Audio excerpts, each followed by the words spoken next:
นี่คือสาเหตุว่าเป็นหยังเขาต้องตัดยอดมันเนาะสาเหตุที่เขาตัดยอดมันก็เพื่อว่าให้มันแตกยอดใหม่แล้วก็ได้ทรงภูมิที่สวยงาม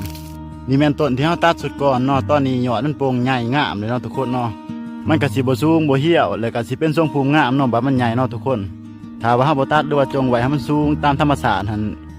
บางต้นก็สิเป็นทรงภูมิงามแต่ว่าบางต้นก็สิเป็นทรงภูมิบ่งามเนาะทุกคนเนาะหลังจากที่ได้น้ำเฮามาพดน้ำ3-4 ครั้งเลยเนาะ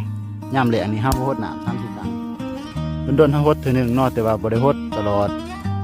ประมาณอาทิตย์หนึ่งเฮาจึงได้พดเทื่อนึงเพราะว่าเฮาฆ่าโรคมันเฮาบ่ได้พดตลอดเลยสาเหตุที่เฮาตัดยอดมันก็ย้อนว่าอยากให้มันได้ทรงภูมิที่สวยงามเนาะให้มันแตกยอดใหม่แล้วก็ได้ทรงภูมิที่สวยงามถ้าว่าเฮาบ่ตัดแต่งกิ่งงามันตั้งแต่ยังน้อยมันก็สิสูงเหี่ยวแบบนี้เลยทุกคนก็คือต้นตัวนี้นี่เฮาสิตัดแต่งกิ่งงามันอีกเนาะอาจจะตัดเพียงตัวนี้แล้วก็ตัวนี้เพื่อว่าให้มันโปร่งแตกยอดขึ้นมาเป็นทรงภูมิ